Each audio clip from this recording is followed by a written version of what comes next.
আমার নাম মোহাম্মদ রাসেল। আমার বাড়ি নাগরিকপাড়া লালমাই উপজেলা কেশনকট পোস্ট অফিস।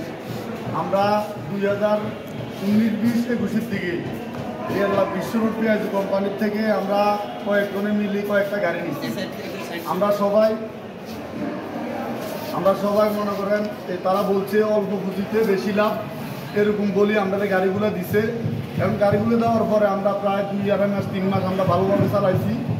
এরপর যে বারবার ডিস্টার্ব দেয়, এই সমস্যা ওই সমস্যা, ইঞ্জিন ডাউন হয়ে যায়, মার্কেটে ফার্স্ট পাই না, মিস্ত্রি পাই না। তৎকালীন করোনা চলে আসে। করোনার সময় আমরা কিছু টাকা 1-2টা কিস্তির বকেয়া করে দেওয়ার পরে যে গাড়ি যে জায়গা পাইছে ওই জায়গা থেকে একটা করে ধরি গাড়িটি তারা জব্দ করে নিছে। এরপরে তার সাথে আমরা যোগাযোগ করছি, ফোন করছি, বলছি ভাই আমরা গাড়িগুলোর কী অবস্থা, আমরা তো টাকা টুকা মিল করছি, আমরা গাড়িটি দেন। তখন আমরা যখন শোরুমে গেছি তারা বলতেছে আমরা গাড়িটি বিক্রি করে দিছি।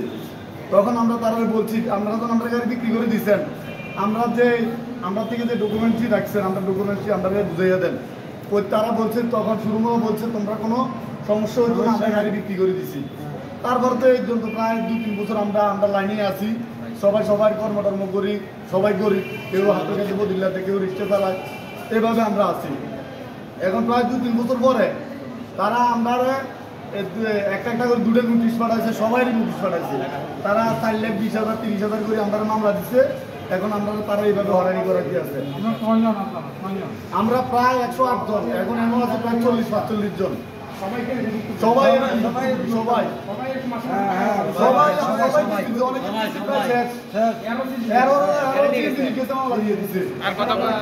এখন আমরা সুস্থ একটা সমাধান চাই।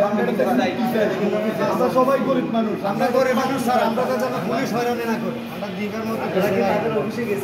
আমরা যখন গাড়িটি রিসিভ করে নিছে, মানে রাস্তা থেকে ধরে নিয়ে গেছে, তখন আমরা গেছি টাকা করি। যাওয়ার পরে তারা আমরা গাড়ি দিতে পারে, গাড়ি অন্য জায়গায় বিক্রি করে দিচ্ছি। লাস্ট বলছে যে তোমরা তো কোনো সমস্যা নেই। বলছি এরা বলে যে তোমরা কিস্তি দিতে পারো না, 2-3টা বকেয়া হচ্ছে করোনাকালীন, তখন তো আমরা খাইতেই পারি না, আমরা কিস্তি দিব কিভাবে? শোরুম ম্যানেজারকে বলছি, আর উনি বললেন যে আপনার বিরুদ্ধে কোনো মামলা হবে না। আমি বলছি যে আমার চেকের পাতা বলতে কোনো সমস্যা নেই, বলছে যে আপনার বিরুদ্ধে কোনো মামলা হবে না, আপনার ভয় পাবেন না, আপনার নতুন গাড়ি। ওনার নামটা কি জানি? জুয়েল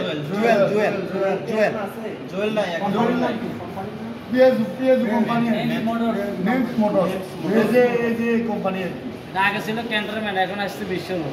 আরেকটা আছে বান্ডারপুর, এখন বান্ডারপুর কার্যক্রম এখন ক্যান্টনমেন্ট দিলে তারা বসতেও রাজি হয় না। তারা এখন বলতে আছে আমরা কংসনগর যাইতাম, বসতাম, তারা কংসনগর যাইলে বলে ঢাকা যাইতাম, এইভাবে আমরা হয়রানি করতেছে। তারা বসতেও চাইতে আসে না, এখন আমাদের কোনো যোগাযোগ করতেও চাইতেছে না। এখন তারা আমাদের নোটিশ পাঠায়, এখন নোটিশের মধ্যে বলতেছে মামলা হয়ে গেছে, হয়রানি করতেছে, আমরা এটা থেকে বাঁচতে চাই, যেটা থেকে মুক্তি চাই আমরা।